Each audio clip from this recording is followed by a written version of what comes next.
This story happened to a young woman and is told on her behalf. I remember this story almost every day. I don't forget it, I never forget it. Nor do I forget Milka, my best childhood friend. I had friends with her from a very young age.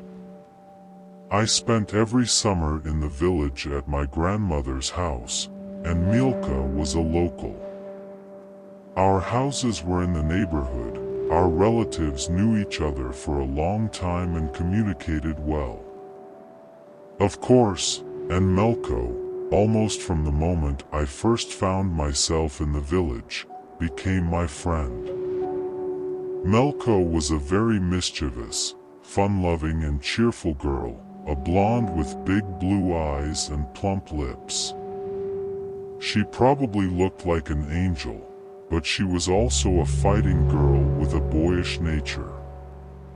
I was more shy, a shy green-eyed brown-haired girl, almost the opposite of her. But together we were like one. It was impossible to keep us apart. We spent every summer from morning till night, for almost 10 years, together. Every time I sat in a dusty, boring city and socialized with people who were absolutely bland to me, I looked forward to the summer to see Mila again and spend a wonderful summer with my best friend. We often went to the sea. Our village was a seaside village, so all summer long we bathed in the salty warm sea and warmed ourselves with its rays of sunshine. Then the following unpleasant story happened. When we were about 14 years old, we had a serious quarrel. As I now realize, the doom of our quarrel was so insignificant and stupid that it was as if it should not be at all. The reason was Vovka, the local gigolo. He was 3 years older than us Melka and literally drove all the girls crazy. Melka and I were in love with him, but he gave his preference to Melka, and after that we no longer communicated. Hours earlier than necessary, I packed my things and went back to town. I haven't seen Mila since. Raw year, every day in the city, mentally thought through how we will make up. After all, I had long ago forgiven Mila and counted the weeks, not hours, until I would see her. And that day came. I came to the village, and although it was late evening, and to my grandmother I did not go immediately. I ran to our brave spot by the sea.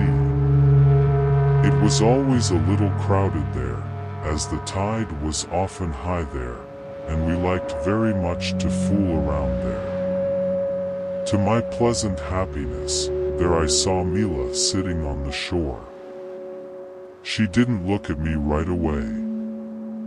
I, gathering my will in a fist, and afraid that Milka was still pouting at me for what I had said to her before I left, shouted to her. Mila looked at me, a smile appeared on her face, so bright and radiant that I immediately realized that she forgave me. Mila got up from her seat and ran to me. "I've been waiting for you so long," she said.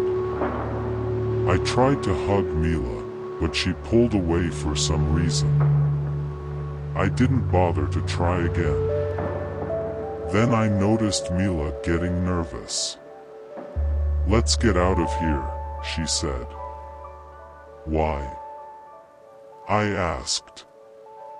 "Please, please, let's leave," she repeated nervously. We walked away. On the way we talked about this and that. I didn't ask any questions about Vovka, we just chatted about life, almost until the morning. And then Mila said that she had to leave urgently and that we would meet again later. I was surprised that Mila went a different way, not the way we usually went home, but on the road through the cemetery. I decided to go home the way I was used to. My grandmother was waiting for me at home. She was a little angry. When she asked me why I had come to the village in the evening, I answered that I had met Mila, and we were walking together. In the morning, after all, I hadn't seen her for almost a year.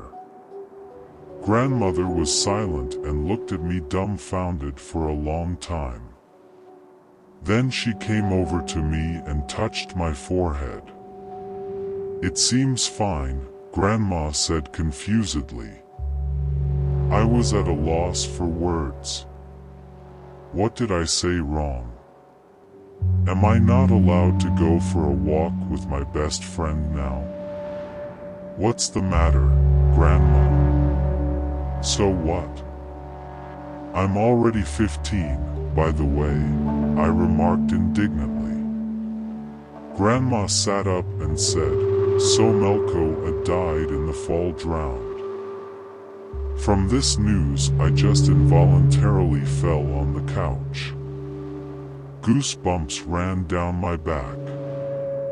And how I saw her with my own eyes, chatted with her. How did she die? It turned out that the mine was carried away by the tide into the sea, and 3 days later her body was found on the shore from a neighboring village. Then I found out that at night there was a strong tide in the place where we liked to walk with Mila. I would have been swept out to sea, just like Mila. But she saved my life, and she came back to save me. Although more than 10 years have passed since then, I am still haunted by that story.